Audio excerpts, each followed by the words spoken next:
Assalamualaikum warahmatullahi wabarakatuh. Kenalkan, nama saya Reza, ortopedi di USU. Hari ini kita akan mempelajari tentang ortopedi pediatrikus. Bagaimana kita ketahui adalah anak-anak. Jadi tentang usianya itu yang dari baru lahir sampai usia pertumbuhan dewasa umur 16 ataupun 17. Memang masih ada gambaran usia itu nggak patokan, tapi kita nanti melihat dari karakter tulang tersebut, tulang yang udah dewasa atau enggak. Yang biasanya belum dewasa itu masuk ke dalam ortopedi pediatrik.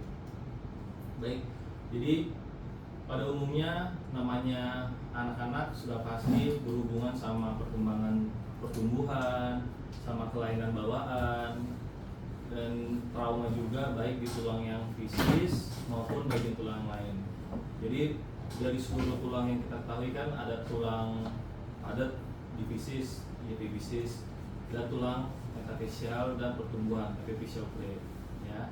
Nah, untuk pada anak-anak masih terdapat ranking pertumbuhan atau epifisial plate. Nah, pada kasus pediatrik itu yang paling sering kita jumpain ortopedi itu ada beberapa kasus kelainan bawaan maupun trauma. Untuk kelainan bawaan itu yang paling kita sering jumpai itu adalah CTEV. Nanti kita akan menjelaskan lebih banyak CTEV dan beberapa kasus ini di slide selanjutnya. Itu ada CTEV, ada DDH, ada osteogenesis imperfecta, blondisis, dan rickets. Jadi ini adalah kondisi umum pediatrik umum. Itu yang seperti di gambar yang paling atas itu adalah development dysplasia of the hip. Itu adalah gangguan pertumbuhan yang menyebabkan bergesernya tulang panggul tidak pada tempatnya. Kemudian juga ada clubfoot ataupun CTEV. Clubfoot itu artinya adalah kakinya seperti club. Club itu artinya stick golf ya, club. Ini stick golf. Jadi ada satu jenis golf yang bentuknya mirip seperti ini, maka dinamakan kaki yang club. Kemudian juga ada skoliosis, ini kelainan dari lahir juga. Ini mungkin banyak mengalaminya ketika kita mengetahuinya sudah remaja. Kenapa? Karena pas dia umur 14 itu, pas mulai masa dewasanya baru kelihatan bengkoknya. Ketika dia kecil belum kelihatan karena belum masih kecil, tapi udah makin dewasa kelihatan. Biasanya di umur 13-14 paling puncaknya sudut lengkungan si skoliosis. Kemudian ada kelainan tulang bawaan yang menyebabkan tulang itu rapuh, osteogenesis imperfecta. Kemudian juga ada leg calcaneus disease, ini masalah pembuluh darah sehingga nutrisi ke kepala kaput femurnya itu bermasalah sehingga headnya itu menjadi rusak dikarenakan nutrisinya tidak nyampe ke headnya. Ya, jadi sehingga tulangnya menjadi nekrotik. Ya, kemudian juga ada GIA. Kemudian DDH. Nah, DDH itu adalah kondisi bawaan di mana sendi panggul itu tidak berkembang dengan baik. Nah, ini biasanya kalau lahir sebenarnya walaupun udah kena itu kita nggak bisa tahu karena secara fisik posisi kaki bayi waktu lahir itu posisi abduksi dia melebar ke atas kan, rata-rata semua bayi. Jadi kita nggak tahu dia itu di tempatnya atau enggak. Jadi biasanya pasien-pasien yang mengeluhkan DDH ini ketika usia 9 bulan sampai setahun, ketika mulai berjalan, kok berjalannya nggak normal, atau dia nggak mau berjalan, merangkak terus, atau ketika dia berjalan telat umur 1,5 tahun goyang, maksudnya pincang. Pokoknya nggak normal kayak anak biasanya jalannya. Itu biasanya kita baru. Jadi kondisinya itu biasanya pasiennya datangnya setelah gaya berjalan itu ada yang aneh. Bukan pas baru lahir, oh ini DDH atau dislokasi panggul, kita nggak bisa menilai itu. Biasanya kan bayi kan rata-rata kakinya dalam bentuk abduksi semua ya. Jadi biasanya sih pada pasien-pasien DDH untuk mengetahui secara dini itu nggak bisa pasien ketika udah berjalan. Nah, ketika pasien itu datang berobat, nah kita harus bisa melakukan pemeriksaan fisik untuk menentukan apakah DDH-nya ini tingkat keparahannya apakah bisa didislokasikan atau enggak. Itu bisa kita melakukan fisik pemeriksaan fisik untuk ketidakstabilan si panggulnya. Ada namanya manuver Barlow dan Ortolani. Jadi Barlow test itu dengan memposisikan tangan kita ke bagian dalam, kemudian mendorong secara vertikal ke arah posterior pasiennya. Kalau dia ada pergerakan ke belakang, artinya dia dislokasi, berarti ada masalah di panggulnya. Kemudian Ortolani kebalikannya, ketika dia kedalamin, tadinya dislokasi jadi masuk ya. Ketika ada tes itu positif ketika ada gerakan yang berlebihan. Gimana ngeceknya? Ngecek sama sebelahnya. Kalau yang sebelahnya stiff, kaku, nggak bisa didorong, tapi sebelahnya bisa, berarti ada DDH. Kalau dua-duanya goyang, kemungkinan bisa aja bilateral DDH atau double DDH. Ya. Kemudian ini memang jarang dilakukan. Jarang orang mau USG panggul untuk bayi baru lahir. Tetapi kalau itu bisa kita tahu dini jika ada pemeriksaan umum, kita melakukan USG pada bayi baru lahir. Ya. Kemudian untuk usia besar sekitar setahun itu bisa kita lakukan ronsen untuk melihat pada bayi yang lebih besar. Nah, ketika tadi sudah dilakukan pemeriksaan dan terbukti ternyata dia ada DDH, penanganan itu ada 2 jenis. Penanganan itu ada operasi dan tidak operasi. Itu tergantung dari ketidakstabilan panggul, tergantung dari usianya juga. Kemudian penata laksanaan biasanya yang tidak operasi itu pada usia yang lebih muda. Ya. Untuk non bedahnya, untuk public harness itu bisa kita lakukan dinamakan namanya public harness. Public harness itu kayak bodysuit atau pakaian tambahan yang mencegah si bayi ini kakinya untuk dislokasi. Jadi kakinya diposisikan di tempatnya, kemudian dipertahankan dengan public harness. Bisa juga dengan spica cast, cuma ini sebenarnya metodenya sama, mencegah si kakinya tuh dislokkan. Cuma tuh spica cast ini memang lebih ke, kalau kita nggak punya public harness ya pakai si spica ya, karena nggak semua tempat tersedia public harness. Untuk spica ini memang lebih merepotkan karena seluruh badan pasiennya dan kakinya kita bahkan pasang gips, otomatis lebih berat, lebih susah untuk buang air kecil, buang air besar. Apalagi kalau begini biasanya buang air kecil kan pasti merembes, kena ke body jacketnya, spikanya, jadinya sehingga kurang nyaman pasien, bau juga. Tetapi memang untuk mencari public harness ini susah.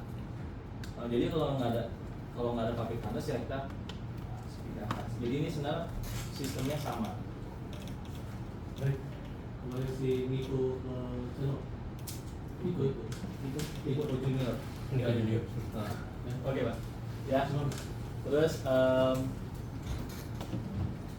jadi untuk mengevaluasinya itu sebenarnya DDH itu kita katakan positif kalau tadi kan masih bisa dislokasikan ya, berarti dia nggak stabil. Gimana cara mengevaluasinya? Ya setelah kita lakukan pemasangan gips ataupun public harness itu biasanya dipasang 6 bulan ya, 6 bulan, 4 bulan, nanti sambil dia setelah itu kita evaluasi, kita gerakan. Jadi ketika kita gerakan kondisi panggulnya stabil, baru nanti kita sesuai pelan-pelan sampai pasien bisa aktivitas normal ya.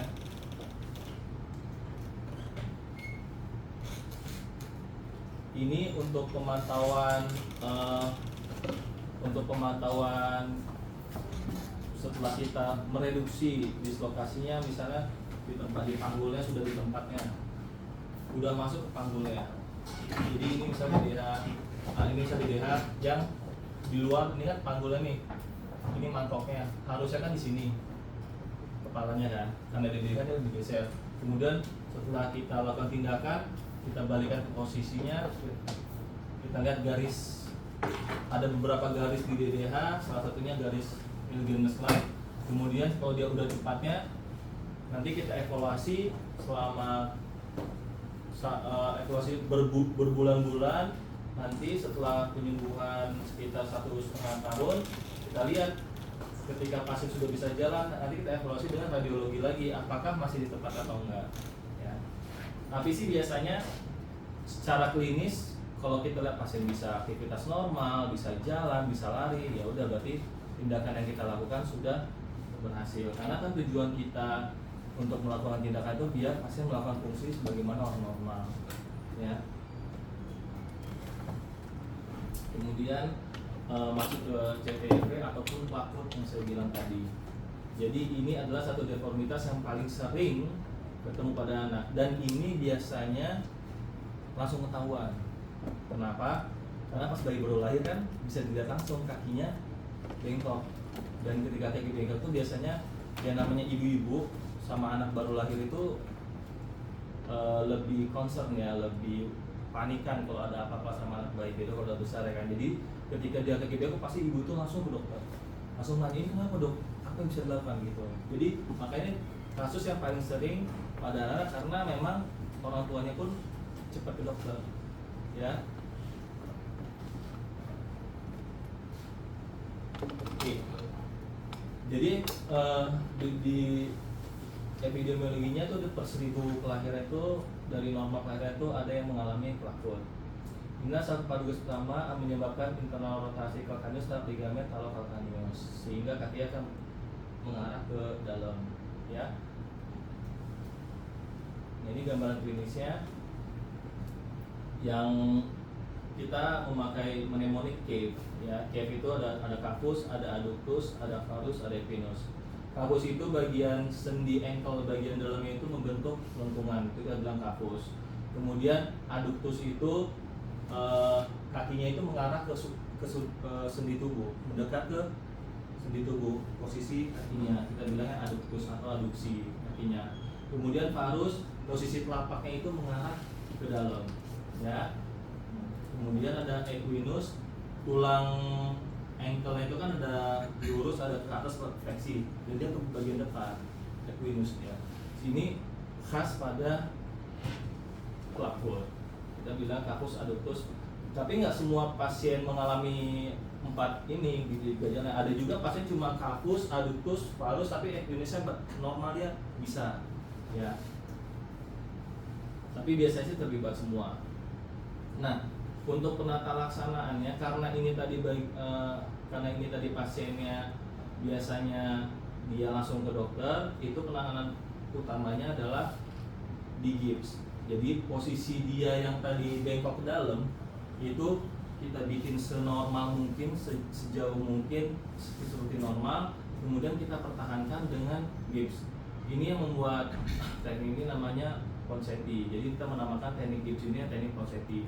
Dan teknik ini dilakukan bertahap, nggak sekali tahap, pelan-pelan. Tadi misalnya maksimal dia cuma bisa abduksinya cuma berapa 15 derajat, mungkin per minggu akan dilakukan, besoknya 15 derajat, 20 derajat sampai dia normal sekitar 110 derajat ya. Oke, untuk pada Ponseti ini nanti setelah dilakukan Ponseti beberapa serial itu artinya berkali-kali sampai dia sudut derajat yang kita cukup, kemudian biasanya sih 7 sampai 9 minggu. Setelah itu akan dilakukan pemakaian boot khusus ya. Boot khusus ini mencegah si kakinya balik lagi ke posisi clubfoot lagi. Dan ini dipakai sekitar sampai usia 2 tahun. Usia pertumbuhan selama 2 tahun. Nanti setelah itu baru dilatih fisioterapi, dilepas, dilatih jalan, sehingga memang pada pasien-pasien clubfoot ini dia akan mengalami jalan itu lebih lambat waktunya daripada usia umumnya. Akan tetapi ini pengobatan Ponseti ini jika dilakukan dengan benar di 90% pasien bisa jalan normal ya. Dan pasien-pasien yang tidak dilakukan Ponseti ada juga. Jadi mungkin tinggal di kampung nggak ngerti, dibiarin aja sehingga anaknya nanti jalan dengan kondisi kakinya memakai punggung. Mungkin pernah lihat ya, ada anak-anak jalan pakai punggung. Itu bukan karena patah atau apa, karena dari awalnya dia clubfoot yang tidak ditangani sehingga dia jalan nggak pakai telapak tapi pakai punggung. Ada kan gitu. Nah, itu kalau udah dewasa dia tetap jalan pakai punggung, ya nggak mungkin kita pakai gips lagi karena udah pertumbuhan, tulangnya juga udah kaku, udah stiff, itu harus biasanya dilakukan tindakan operasi.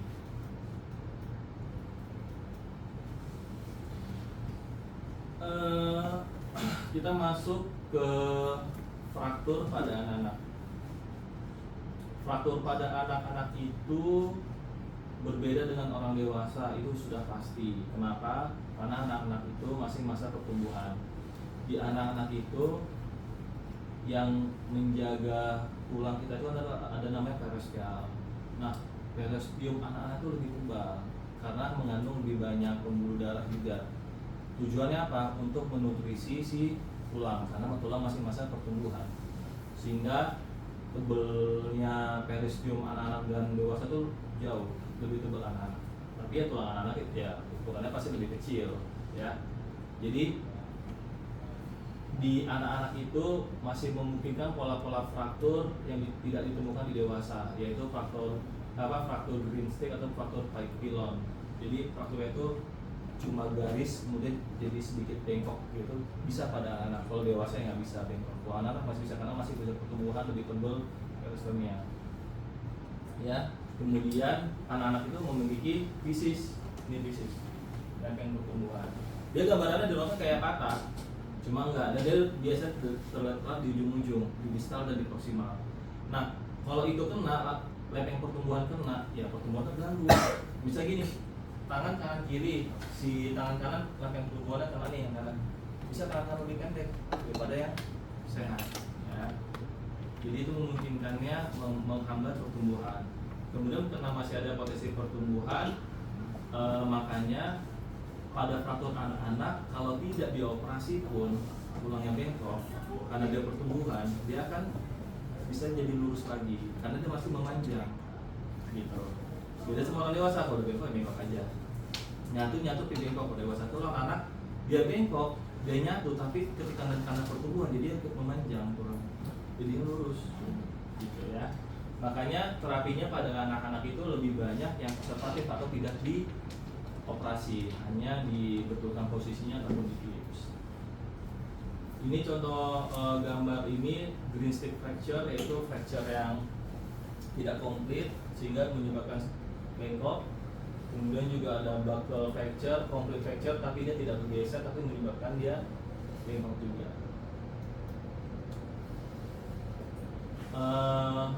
Pada anak-anak usia nggak dewasa ya, bisa pertengahan usia 10, lagi rasa-rasanya bermain, itu yang paling sering adalah jatuh bermain dari pohon, dari ketinggian. Jika jatuh dia nahan pakai tangan. Nah, itu biasa terjadi pada posisi tangan itu outstretch, lurus dia. Jadi seluruh tangannya menahan beban tubuhnya. Nah, itu yang paling sering terkena fraktur itu adalah di bagian siku, tulang suprakondiler. Jadi sering pada anak-anak datang dengan tangannya bengkak, ya kan?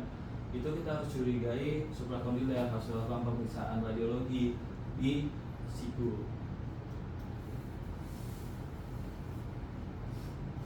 Jadi pola fraktur yang di suprakondiler tadi itu bisa ada pola ekstensi dan pola fleksi, tergantung dari dia geser kemana sih si bagian distalnya ini, ya kan? Kalau distalnya itu gesernya ke bagian depan, itu kita bilang flexion time. Tapi kalau ada geser ke belakang, itu bagian extension time. Lebih parah mana? Yang fleksi atau ekstensi? Jawabannya sih ekstensi ya. Ini ada tipe-tipenya juga tuh, yang komplit, tidak komplit, sama yang displace. Klinisnya untuk tipikal fraktur anak-anak itu lebih ke, kalau dia ini laki-laki ya, anak paling sering laki-laki kalau fraktur ya kan, jarang perempuan karena lebih dasar laki-laki. Anak laki-laki itu kalau dia ada masalah dia diem, dia nggak ke mamanya, mak sakit lagi gini nggak. Biasanya dia kan kejadian di sekolah itu dia diem. Kenapa? Dia takut dimarahin juga sebenarnya. Jadi biasanya justru si anak ini diem aja, jadi mamanya tahu, ih anak ini kok diem aja ya, biasanya merasa pas dilihat Jadi bahkan biasanya pada anak dia menutupi si bengkaknya ini karena takut dimarahin, main-main kok sampai jatuh gitu kan. Jadi biasanya pada anak-anak malah dia jadi pendiam. Jadi itu karakteristik anak-anak itu kalau udah pendiam berarti ada masalah, ya kan? Betul-betul ternyata bengkak atau pas disentuh sakit. Pas ditanya pun biasanya kalau anak ditanya kenapa nih, bahkan yang saking takutnya dia nggak jujur. Kenapa? Karena mungkin dia didorong temennya atau apa, bisa aja kan. Jadi biasanya sih pasien bahkan datang sudah kejadiannya udah seminggu, udah 2 minggu itu sering. Tetapi walaupun dia kejadian udah seminggu 2 minggu, gambaran klinis tipikal fraktur itu tetap ada pada anak-anak. Karena nggak dalam seminggu 2 minggu tuh nggak mungkin langsung bengkaknya hilang kalau ada fraktur. Makanya kalau pada anak-anak walaupun udah seminggu 2 minggu datang ke kita masih bengkak atau apa, kita tetap curiga itu pasti fraktur. Ya bukan kayak kena pukul bengkak biasa, enggak. Ya. Dan pasiennya juga tidak bisa menggerakkan dan sangat nyeri kalau ada fraktur. Biasanya sih ada hematoma, biasanya juga nggak ada. Kemudian kalau pada siku biasanya sih kelihatan deformitasnya kalau betul-betul displace. Tapi kalau dia nggak terlalu displace, nggak terlalu bergeser patah tulangnya, dia tetap lurus tangannya. Tetapi bengkaknya pasti kita kelihatan. Ya. Nah, penting juga kita mencari tanda-tanda kerusakan saraf dan pembuluh darah. Ini kan simple kan, cari tanda-tanda kerusakan saraf, lihat motoriknya, sensoriknya, masih bisa gerakan nggak jari tangannya. Kita raba kulit-kulitnya masih terasa atau tidak, berarti sarafnya bagus. Kalau enggak berarti ada masalah di saraf. Kemudian pembuluh darah kita lihat kapilari rekrutannya, ya kan, di bagian distalnya itu masih bagus atau enggak. Kalau nggak bagus, sudah pasti dia ada masalah di pembuluh darah. Nah, ini salah satu contoh gambar pada fraktur suprakondiler. Kalau kita lihat gambar yang paling ujung itu yang ditunjuk itu, ini kan garis humerus. Kita lihat di sini ada diskontinuitas tulangnya menandakan adanya fraktur dari sisi lateral. Dari sisi depan kita bisa lihat, kalau kita perhatikan seksama, memang ini nggak ada pergeseran tulangnya, tetapi kalau kita perhatikan sini ada seperti garis di bagian suprakondilernya, menandakan di sini ada fraktur. Ya, kalau ini udah jelas ya fraktur ya, kelihatan ya. Tipe apa ini? Fleksi ya, flexion type ya, karena dia ke anterior ya, ke depan ya.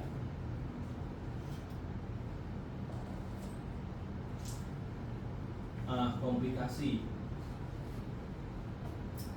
bagian tubuh kita ini yang mempunyai kompartemen. Nah, kompartemen itu artinya kan ruang yang bagian tubuh kita yang ruang yang kecil itu salah satunya ada di siku, di bagian kruris ataupun itu termasuk salah satu lokasi sering terjadinya komplikasi yang namanya kompartemen. Ya. Makanya sangat jarang terjadi kompartemen di rongga-rongga ataupun lokasi yang besar. Contohnya paha ataupun lengan atas itu rongga lebih besar. Itu jarang. Kenapa? Karena kalau ada luka di situ dia space-nya lebih besar, sehingga tidak menyebabkan penekanan ke saraf, ya, ataupun vaskuler. Jadi komplikasi akut yang sering terjadi pada suprakondiler ini adalah kompartemen, karena dia memang sempit. Kemudian bisa juga cedera vaskuler. Ada pembuluh darah yang lewat di bagian belakang si suprakondiler ya. Cedera, nama pembuluh darahnya radial arteri. Kemudian bisa juga cedera saraf, ada situ nervus radialis maupun pulmonaris. Klinisnya jika kena saraf sudah otomatis ada kemampuan pengurangan motorik. Kita sebutnya dengan drop hand. Jadi tangannya itu tidak bisa diekstensikan. Ya, jadi begini drop. Ya, kalau nggak bisa diangkat berarti ya drop. Jadi ketika pasien bengkak di sini tangannya pun nggak bisa digerakkan, itu curiga dengan cedera saraf. Ya, jadi itu penanganan beda lagi. Kalau cuma ada cedera saraf juga, berarti kan cedera sarafnya harus diprioritaskan juga. Karena kan buat apa tulangnya bagus apa semua kita tidak bisa digerakkan tangannya. Karena nomor satu itu penanganan itu bukan membetulkan tulangnya, tapi membuat fungsi tangan lebih baik ya. Kemudian sensorik ya, sensorik kita bisa ngecek pakai pin sensorik ataupun pakai bulu. Komplikasi kronis ataupun yang bukan akut ya, yang udah lama, komplikasi yang butuh waktu, itu bisa terjadinya tidak penyembuhan pada tulangnya, yaitu non-union dan malunion.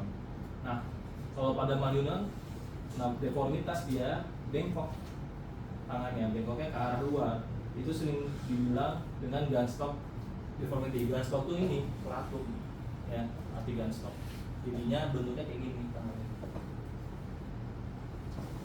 Apakah bisa ditangani kalau udah ada deformitas seperti ini? Ya bisa, tetap dioperasi biar tangannya enggak bengkok ya. Cuma apakah hasilnya lebih baik kalau langsung dioperasi ataupun sudah jadi komplikasi? Ya pasti semakin cepat dilakukan semakin baik ya. Untuk penata laksanaan itu tetap namanya penata laksanaan itu ada non operatif dan operatif ya. Non operatif itu untuk posisi tulangnya yang belum bergeser terlalu jauh. Nanti ada tipe-tipenya 1P4, 1P2 itu yang nggak perlu dipasang ya. Jadi diindikasikan pasiennya belum banyak berubah posisi tulangnya, dan biasanya pun pasien bisa menekuk dengan baik. Ini biasanya kita lakukan setelah kita ronsen, kita melihat oh ternyata bagus posisi tulangnya, tidak ada gangguan saraf juga, tidak ada gangguan pembuluh darah. Setelah kita cek, bisa kita lakukan tetap pasang gips. Akan tetapi tetap untuk memasang gips ini perlu diperhatikan juga ada komplikasi yang mungkin terjadi. Ada yang tahu nggak komplikasi yang mungkin terjadi kalau dipasang gips? Itu udah ada tulisan di situ, kompartemen ya. Kan gips itu kan menekan. Kalau tangannya bengkak, makin bengkak, sedangkan di luar ada yang menekan, otomatis kan terjadi kompartemen. Jadi bisa aja terjadi kompartemen gara-gara dipasang gips, bukan gara-gara patahnya ya. Mungkin sangat kita jadi apa sih yang kita bilang sama pasien, kita kasih tahu setelah dipasang gips? Kita pantau pembuluh darahnya dengan cara, makanya untuk memasang gips itu nggak boleh menutupi jari-jarinya. Jadi tujuan memasang gips adalah tidak menggerakkan cedera, yaitu di siku. Jadi siku nggak boleh bergerak kan, tapi boleh bergerak jari-jarinya. Jadi memasang gips itu dari pertengahan lengan sampai metakarpal ataupun tulang metakarpal pala kan di sini sampai sini aja. Tujuannya apa? Biar tangan tetap bisa bergerak jari-jarinya dan bisa kita pantau kelancaran pembuluh darahnya. Makanya jari-jarinya itu kita bilang sama pasiennya, dalam 2 jam pertama coba pantau pucat atau enggak. Kalau tetap bagus aja ya udah aman. Tapi kalau misalnya ada pucat atau bahkan sampai membiru, itu berarti ada masalah pembuluh darah dan itu harus segera dibuka gipsnya. Ya. Kan kalian udah pernah belajar ya pasang gips? Udah ya? Sempat ya? Nah, intinya kan kalian melakukan bisa. Jadi ketika kalian melakukan bisa, kalian juga harus tahu komplikasinya. Kan nggak sulit pasangnya ya. Jadi sebenarnya untuk kasus-kasus seperti ini, kalau kalian mau tangani sendiri dan kalian kerja di rumah sakit ataupun di klinik, kalian mau pasang ini sebenarnya boleh, karena setahu saya itu termasuk kompetensi kalian ya. Operatif apa? Operatif ya operasi itu dilakukan pada displacement yang di atas 1 cm atau total displacement. Kenapa? Karena kalau tidak dipasang tidak dibetulkan posisi tulangnya, kemungkinan besar bakal terjadi komplikasi non-union atau malunion. Jadi yang bergeser terlalu jauh di atas 1 cm itu harus dibalikan dengan cara operasi. Operasi itu ada beberapa macam. Untuk pada suprakondyler paling sering itu dilakukan pinning oleh Q-wire ya. Nah, kalau ada dengan gangguan saraf ataupun gangguan vaskuler, itu harus segera dioperasi ya kan? Kenapa? Karena nggak dioperasi aja udah terganggu. Dengan harapan ketika kita operasi, kita bebaskan yang kena pembuluh darah ataupun saraf yang robek, kita jahit dengan harapan bisa sembuh ya. Jadi kalau udah kena saraf, pembuluh darah, itu harus segera mindsetnya operasi, udah nggak mikirin lagi gips-gipsan, nggak ada, langsung kita rujuk ke dokter yang bersangkutan ya. Kemudian juga pada fraktur yang dimana kasusnya multiple ataupun banyak. Jadi bisa ada fraktur di suprakondilernya. Di sini juga ada fraktur, itu harus dilakukan operasi karena kalau tidak dilakukan operasi, komplikasi nonlinear, pembalian ataupun stiffness itu bisa terjadi pada bahu ini. Cedera fisis. Tadi kan kita ada membahas tulang anak-anak itu masih ada fisis ya. Jadi fisis itu adalah pertumbuhan tulang anak-anak. Makanya kalau itu cedera bisa mengganggu pertumbuhan. Jadi ya laki-laki itu lebih sering cedera ya karena laki-laki lebih aktif, lebih banyak mainnya, lebih banyak manjat atas sini. Dan yang paling sering dijumpai pada tulang panjang yaitu tulang femur dan tibia. Ya, kemudian juga terutama karena pertumbuhannya cepat sehingga juga bisa menyebabkan tulang itu menonjol, jadi bisa menyebabkan nyeri juga. Nah, di lempeng pertumbuhan tadi kan ada namanya lempeng pertumbuhan. Itu dibagi berdasarkan jenis patahnya di lempeng pertumbuhan. Jadi nanti dikategorikan oleh si Salter Harris. Salter Harris membagi kategori yaitu menjadi 5. Nah, ini berdasarkan memang pola cederanya yang berputar ataupun impact ataupun kena dari samping itu akan menyebabkan pola tertentu pada patahnya. Nah, makin kompleks, makin banyak patahnya itu menyebabkan kerusakan ke lempeng pertumbuhan atau epiphyseal flap-nya, otomatis efeknya pasti lebih berat. Ya, yang nomor 1 ini dia cederanya pas di lempeng pertumbuhan, tetapi tidak menyebabkan penekanan atau apa bergeser, tapi dikit aja. Ya, yang nomor 2 ini dia itu fraktur di epiphyseal flap, tapi ada fraktur lanjutannya mengarah ke bagian tubuhnya, jadi ke bagian fisis, ya tulang fisisnya. Kemudian kalau yang ketiga itu fraktur yang mengarah ke sendi. Ini kan biasanya kan kalau sini kan ke arah sendi. Jadi makanya kenapa lebih outcome lebih buruk karena nanti berhubungan dengan pergerakan sendinya. Yang keempat terlibat sendi dan sampai ke bagian atas. Nah, yang kelima ini kenapa ada gambar panah atas bawah? Ini lempeng pertumbuhannya tertekan, jadi rusak semua. Jadi otomatis yang impact seperti tertekan begini, itu udah pasti rusak semua lempeng pertumbuhannya. Jadi sehingga pertumbuhannya pasti terganggu. Jadi ini makin kalau kita lihat gambarnya, oh kok tulangnya gepeng gitu ya? Pas di FFC dada tuh lebih dempet, itu bukan lebih baik, yang lebih parah dibandingkan sama yang patah gitu. Ya. Kalau yang ini 1/5 nih bedanya. Kalau di satunya nanti dia cuma patah tapi dia nggak ada penekanan begini. Bentuk tulangnya bagus ujung-ujungnya. Dia cuma ada garis patah aja di lempengannya. Tapi yang 5 ini dia garis patahnya itu nggak kelihatan karena dia gepeng, hilang garis patah. Tapi kita tahu itu patah kenapa ujung-ujungnya tuh ada diskontinuitas. Ya. Jadi agak-agak tricky tapi kalau kita lihat nanti bisa kelihatan jelas ya.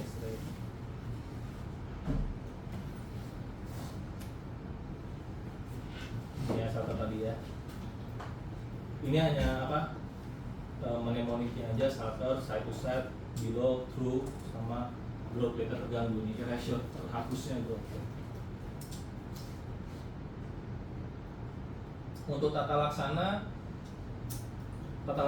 tetap ada operatif dan tidak operasi. Tidak operasi itu pada kasus-kasus yang nomor 1, 2 ya, yang tidak bergeser jauh ataupun tidak mengganggu ke sendi. Karena fraktur yang ke sendi itu dia nggak boleh ada geser sedikit pun, karena pada sedikit pun bakal menyebabkan nyeri sehingga dia bakal kesakitan ketika menggerakkan, karena sendi itu sangat penting untuk bergerak. Makanya untuk sendi harus betul-betul posisi tulangnya balik ke posisi anatomi. Ya, jadi untuk tata laksana bedah, nanti kalau ada kalian jumpa pasiennya, kalau 1, 2, oh ini nggak ke sendi bu, dan ini bukan yang model impacted ya, itu harus bisa di gips. Tapi kalau udah ada garis patah yang melewati sampai sendi dan ada yang sampai gepeng ataupun infected ya harus di operasi. Untuk anak-anak sendiri sebenarnya karena masih masa pertumbuhan, hasil penyembuhan lebih cepat ya. Jadi evaluasinya itu kalau orang dewasa itu kan 6 bulan sampai bulan setahun ya, kadang sampai 1,5 tahun. Anak-anak bisa pada bulan ke-6 itu sebenarnya dia udah sembuh, ada di bulan ke-4 udah sembuh, udah normal. Jadi biasanya di bulan ke-6 udah bisa dicabut kayaknya gitu ya. Kalau dewasa minimal setahun. Ada juga yang anak baru setahun dilepas ya ada, tapi biasanya sih lebih cepat. Jadi untuk ya bisa terlaksana intinya ya kalau non bedah dia reduksi tertutup dan gips pada faktor-faktor yang tipe 1 sampai 3 ya. Dan untuk yang pembedahannya sendiri bisa dilakukan open reduction dan percutaneous. Yang harus kalian tahu, open reduction itu artinya terbuka. Open reduction, jadi betul-betul dibuka kelihatan tulangnya, ya kan? Kalau zaman dulu rata-rata open semua, tapi zaman sekarang dengan adanya teknologi yang makin baik di kamar operasi ada namanya SIAM. Ya kamu udah pernah ada SIAM ya. Jadi SIAM itu bisa melihat langsung tulangnya.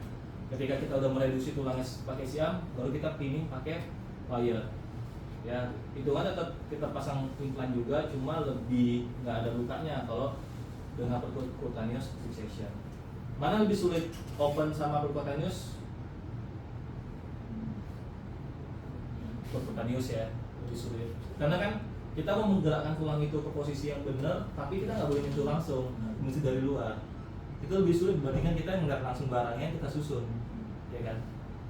Jadi itu kalau tanya lebih sulit, makanya pasti lebih sulit si percutaneous, tapi biasanya hasilnya sih sama-sama aja.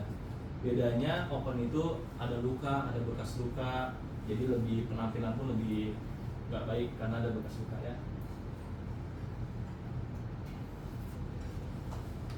Ini contoh-contoh contoh gambarnya setelah dilakukan gips, setelah dilakukan pemasangan pinning. Pinning itu pada distal pada supracondylar itu dia bisa ada 2 pinning, 3 pinning, satu sisi medial aja, satu sisi lateral aja. Itu semua tergantung dari operator. Ya, tapi biasanya sih kanan kiri. Kemudian ada dipasang plat. Nah, kalau dipasang plat ya open tadi. Kalau open biasanya nggak pakai pinning lagi, tetapi pakai plat yang lebih kokoh.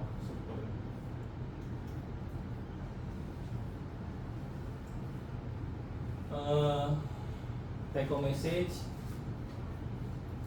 pada anak-anak itu sebenarnya suatu fraktur, tetapi dalam artian kita harus tahu bahwa pasien itu kalaupun nggak dioperasi bisa sembuh sendiri walaupun tulangnya bengkok, karena tadi masih bisa meluruskan tulang bengkok. Jadi kalau ada pasien, dok kata dokternya kok saya nggak dioperasi jadi tetapi bengkok gitu, kita bisa menjelaskan kenapa, karena tulang itu masih ada lempeng pertumbuhan. Dan yang paling umum dijumpai adalah kelainan pada CTP, kaki, klaput, dan sanggul, BBH. Ya, faktor pediatrik ini pasti pertimbangan berbeda. Kenapa berbeda? Ya karena masih masa pertumbuhan, penjelasan pun berbeda. Jadi jangan sampai kita menjelaskan seperti penjelasan ke usia dewasa, itu udah pasti salah. Ya. Jadi faktor-faktor pada lempeng pertumbuhan itu merupakan faktor yang khusus pada anak-anak, karena di dewasa nggak ada.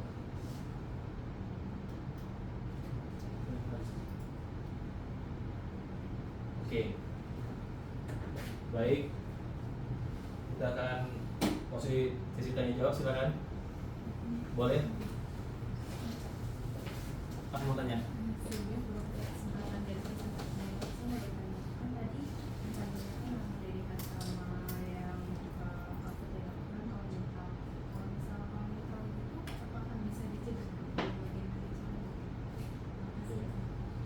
Nah,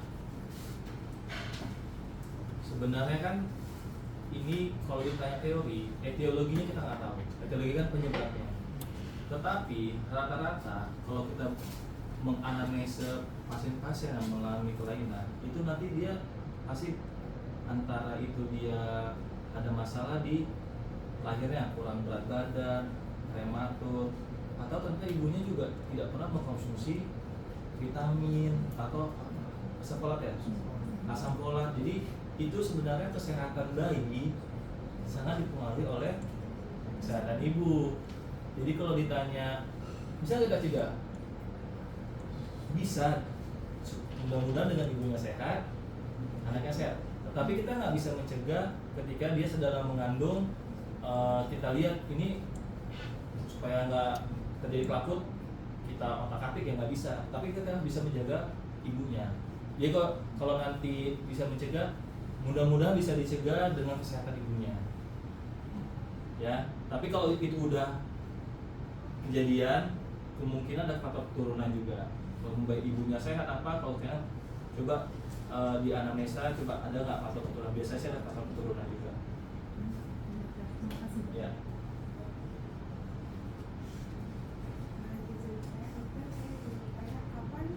Sebagai kita melakukan konsepsi pada.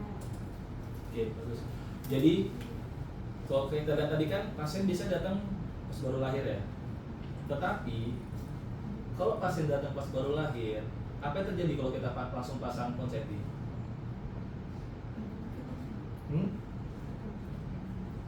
Kulitnya itu kaku. Ya. Memang konsep ini dilakukan secepat mungkin, sedini mungkin. Tapi apa kabar satu hari baru lahir langsung kita lakukan konsepsi? Ya enggak. Kalau kalian pernah megang kulit bayi baru lahir itu lembut kali ya. Bayangin kalau kena semen begini bisa luka. Jadi kapan dilakukan? Cek aja beberapa hari setelahnya, bisa seminggu, bisa ya 2 minggu.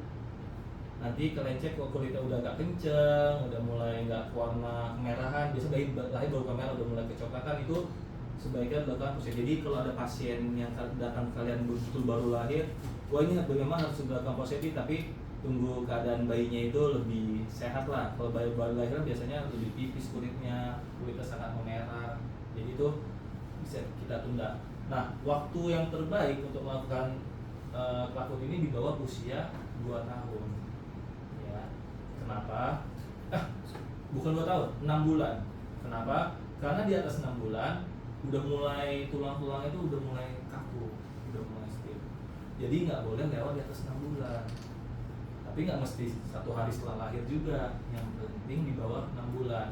Dan kalau di atas 2 tahun itu biasanya sudah tidak bisa dilakukan konsepsi lagi. Ya. Bisa nggak dilakukan konsepsi di umur 2 tahun? Bisa. Tetapi kemungkinan besar setelah dipasang pun memerlukan prosedur tambahan untuk tulangnya. Gitu, ya. Tetapi sih biasanya kalau di atas 2 tahun nggak dilakukan konsepsi lagi, langsung operasi. Tapi umur 6 bulan sampai 2 tahun masih bisa dilakukan konsepsi, gips, tapi biasanya memerlukan prosedur tambahan untuk operasi.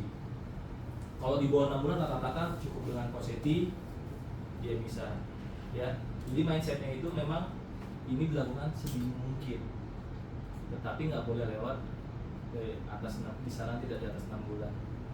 Ya, oke, ada lagi? Ya.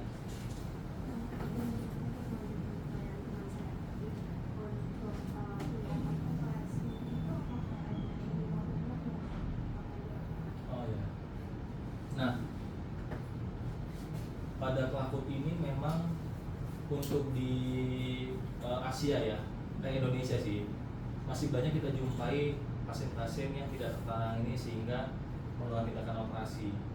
Jadi kalau kita ke daerah-daerah di manapun itu, kita masih banyak melihat orang yang jalannya itu betul-betul masih kelakut. Nah, ketika ditanya batasan umur, sebenarnya sih nggak ada, tetapi semakin dewasa semakin sulit. Nah, ketika pasien datang, sebenarnya dia udah nyaman dengan kaki seperti itu, dengan kaki yang kelakut, karena udah terbiasa dari kecil, ya kan? Jadi sebenarnya tujuan kita operasi apa sih?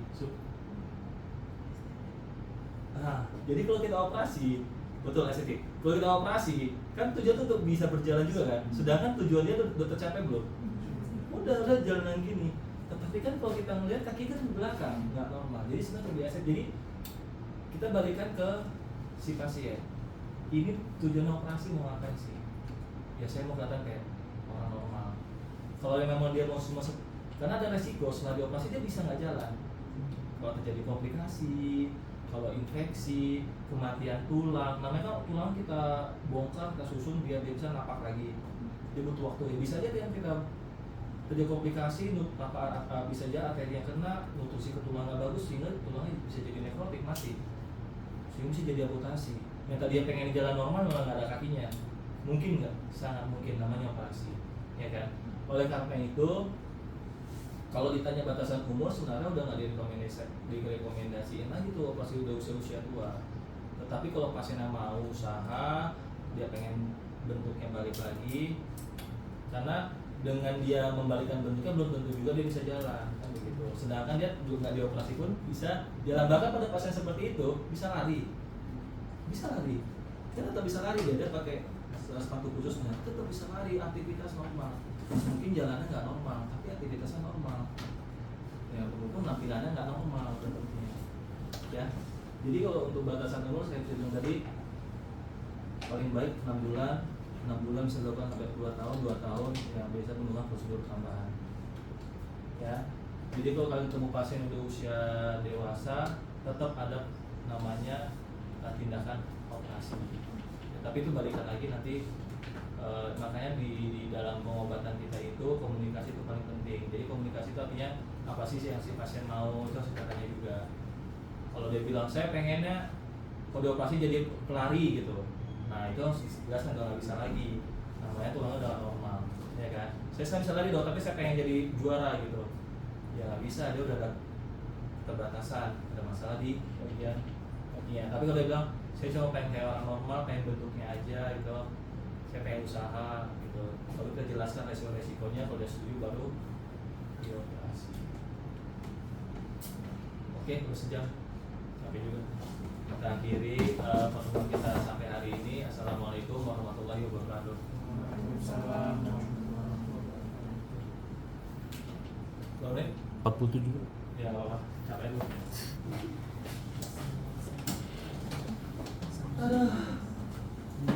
Ada pertanyaan lain selain pertanyaan tadi? Apa tuh? Ah. Ada beberapa kali.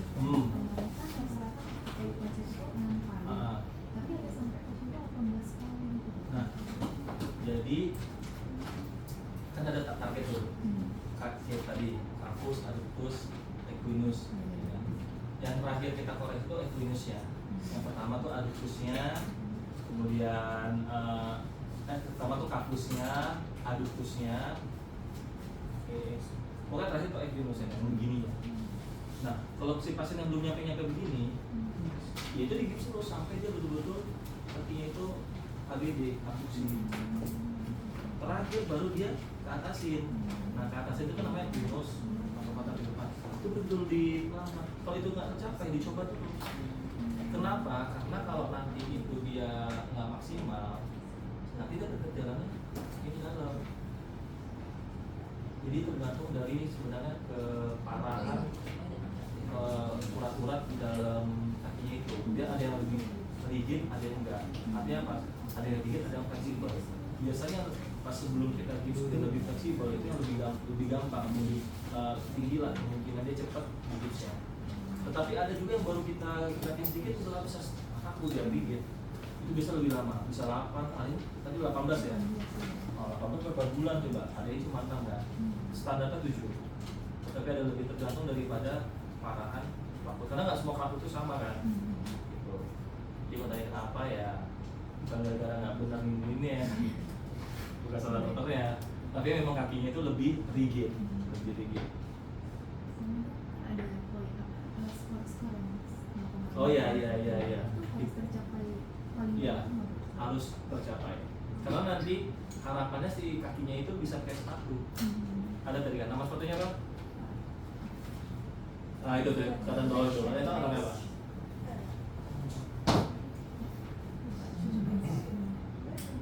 Ada sepatu, ada plak di bawahnya. Apa? Abduction brace. Apa namanya? Apa nih kok namanya nih kok? Brown shoes. Ah, Denis, bro. Syndesmosis adalah sepatu yang dipakai terbalik. Dipakai terbalik, yang sisi kanan dipakai kiri, kiri sisi kanan, biar kakinya tetap abduksi dan finishnya tercapai, mata fleksinya. Ya, ini dipakai biasanya sih 2 tahun. Jadi ini dipakai ada waktunya, selama 1 hari itu 20 jam. Nanti sisanya itu dia untuk digerakkan, dilatih. Kan nggak mungkin selama 2 tahun misalnya kakinya diem aja begini, ya mungkin pegel lah pasti. Jadi dia biasanya nanti ada waktunya berapa bulan dipakai selama 20 jam per hari tetap nanti lama-lama semakin jarang dipakai pas tidur aja, sehingga nanti pas endingnya ya nggak pakai sepatu lagi, pakai ini. Kemudian nanti ada tahapannya, nanti dilepas dulu plat besinya, tinggal pakai sepatu tidur aja, tapi sepatu masih dibalik. Nanti kalau udah mulai terbiasa baru sepatu yang benar. Kalau sepatu yang pakai sepatu yang benar tuh berarti kakinya udah nggak balik lagi. Tapi ada beberapa kasus juga posisi udah benar, udah normal, di umur dia makin dewasa balik lagi, ada. Enggak. Makanya itu pentingnya si edukasi pasiennya, kalau dia mau balik lagi dia harus pakai sepatu yang balik lagi. Jadi memang penting edukasinya ke orang tua sama nah operasi itu tujuannya, operasi yang paling simpel itu adalah pemajangan Achillesnya. Dia kan jatuh, ya nggak bisa ke atas, itu kan gara Achillesnya ketat, jadi dia nggak bisa Venus karena Achillesnya ketat, ya kan? Makanya pada pasien-pasien cedera gastrok ataupun Achilles kakinya kan Venus, ya. Makanya itu diputusin aja, kalau masih kecil putusin dia sudah begini, nggak bisa berfleksi. Kalau operasi yang lain itu lebih kompleks lagi. Kenapa? Karena tulang area talus dan tarsal itu yang dibongkar. Yang tadi begini bisa begini. Makanya kalau kaki udah bisa begini nggak perlu operasi lagi. Itu hanya untuk kasus-kasus yang nggak bisa balik. Makanya itu prosedurnya di atas usia 2 tahun. Boni prosedur namanya. Udah pertama itu di atas 2 tahun, yang udah rigid, udah kaku kakinya, udah kita gini tuh nggak bisa lagi. Mau kita gips ya nggak bakal bisa, orang udah kaku di situ. Itu harus di prosedurnya, tulangnya harus diosteotomi, dibolongin, tulangnya dibuang sehingga dia bisa napak. Ya, jadi operasi itu hanya pada kasus-kasus unik lah yang tidak tertangani dengan baik. Makanya kalau di sini masih banyak kasusnya boni prosedur itu. Kalau di luar negeri udah nggak ada. Kenapa? Karena di sana rata-rata pasien baru lahir itu udah dilihat sama dokter. Kalau kita banyak lahir di bidan, bahkan nggak lahir di bidan lagi, dukun. Habis lahir dukun ada pulang dia kaki bengkok, oh ya udahlah ini kaki bengkok. Ada beberapa orang kayak kutukan gitu ya, gitu ya. Banyak hal mistis lah kalau di kita itu. Makanya justru banyak udah besar. Oh ini ternyata penyakit, jadi kira dia kan kutukan atau apa gitu kan, ada kepercayaan. Udah gede kan pasiennya ngerasa kok saya ternyata dulu kalau waktu kecil ini bisa padahal. Tapi ya itulah kelemahannya kita itu, dokter itu kan belum sampai betul-betul daerah-daerah terpencil, bahkan masih kalah pamor sama dukun. Ortopedi gitu juga masih kalah sama dukun, masih banyak. Ya jadi ini salah satu penyebab di Indonesia banyak kasus yang neglected ataupun yang tak pernah ini, karena makanya orang-orang Belanda itu bahkan nyari kasus-kasus kayak gini yang operasi di sini, di center ada di center. Apa namanya? Harapan apa? Apa itu namanya yang center Harapan itu? Harapan Jaya ya? Harapan Jaya. Ada center sini nggak? Ada Harapan Jaya? Gimana sih ada Harapan Jaya itu kayak ini dia, kayak tempat penampungan lah gitu. Yayasan, betul, Yayasan Harapan Jaya itu kayak penampungan anak-anak yang begini. Jadi anak-anak yang begitu di Klatkut ini penyakit yang bisa disebabkan oleh penyakit lain juga bisa. Nggak mesti si Klatkutnya aja. Bisa disebabkan oleh CP atau CP, cerebral palsy. Jadi masalah di otak, kakinya begini.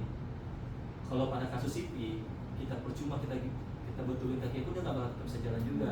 karena yang ngatur untuk berjalan kan otaknya bermasalah. Itu maka banyak kasus-kasus CP cuma dikasih sepatu khusus aja tapi dia tetap berkursi roda karena kemampuan motoriknya nggak ada dari atasnya. Beda sama orang yang cuma kelainan di klakfoot. Kalau cuma di klakfoot aja ya dia tetap jalan, cuma karena kaki yang bengkok jadinya jalannya nggak normal, kan tetap jalan dia. Tapi pada orang CP yang ada klakfoot itu nggak bisa kita cuma serial case gini aja jadi jalan, ya nggak bisa karena dari atasnya dia udah nggak mau jalan. Jadi pada pasien CP itu lebih kompleks lagi dan itu nanti pembahasannya lebih ke CP-nya. Ya utamanya CP-nya dong, bukan klakfootnya. Klakfoot ini hanya sekedarnya aja. Ya, jadi kalau di Harapan Jaya itu banyak sekali pasien seperti itu. Maka orang luar negeri pada datang supaya dapat kasusnya. Jadi kelebihan kita ya banyak kasus-kasus aneh sebenarnya. Jadi kalau kalian menjadi peneliti itu sangat gampang di Indonesia karena kasus-kasus aneh banyak yang nggak ada di luar. Kan kita meneliti itu kan sesuatu yang baru kan. Tapi kalau jadi peneliti bahwa kasus aneh di Indonesia, orang luar negeri apa ini gitu. Padahal gara-gara kemampuan SDM kita yang nggak baik ya, kayak jadinya banyak kasus yang tidak tertangani. Sama kayak di anak jenis malaria misalnya, itu jenis malaria baru tuh udah heboh tuh di luar negeri. Karena sekarang udah nggak ada malaria lagi, ya kan? Misalnya bahas tentang penyakit tropis malaria, wah heboh lah di Indonesia ada jenis malaria baru. Padahal menandakan kan ini kenapa bisa ada malaria baru, berarti malaria yang lama tuh tidak terbasmi sehingga dia bermutasi atau berubah kan, bisa aja kan. Kalau di luar negeri udah nggak ada lagi malaria, udah dibasmi semua sama pemerintahnya kan. Kalau kita kan belum sampai. Jadi intinya itu suatu keuntungan kita untuk melakukan penelitian, tapi jadi dalam tanda kutip keburukan juga, berarti kan kesehatan kita masih jelek. Ya itu juga, memang kesehatan kita masih jelek di daerah-daerah itu pasti. Ada lagi?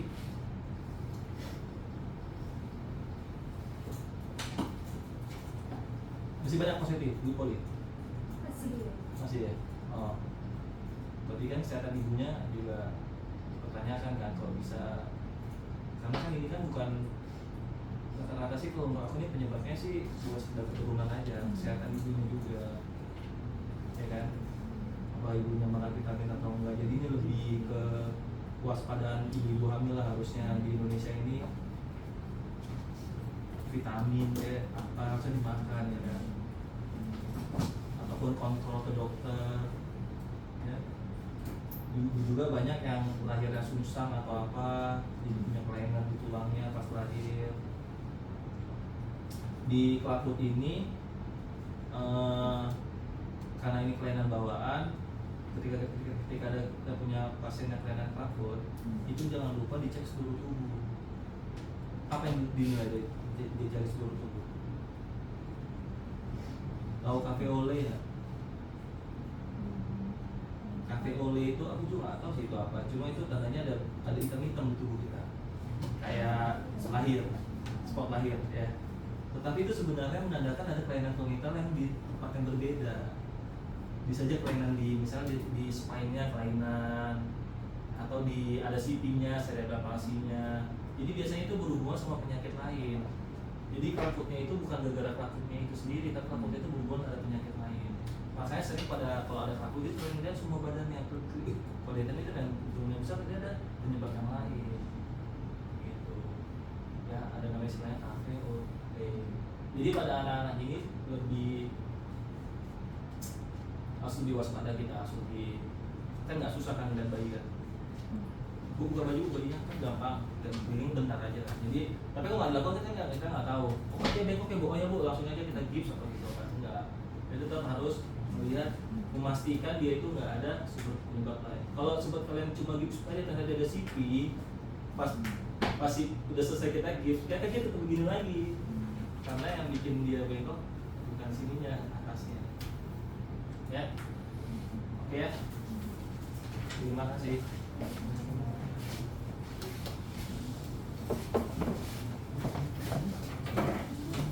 Halo. Di situ apa? Oh iya. Musuh mana? Musuh.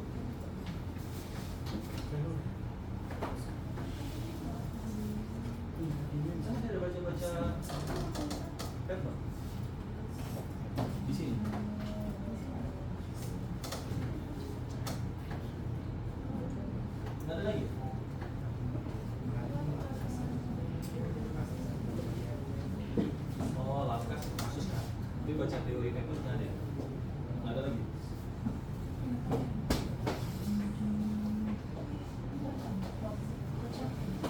Apa kalau nggak ada? Bilang aja, jadi ada kan? Oh, ada kita lagi tadi nih. Tiga lagi, satu lagi. Besok jam hujan.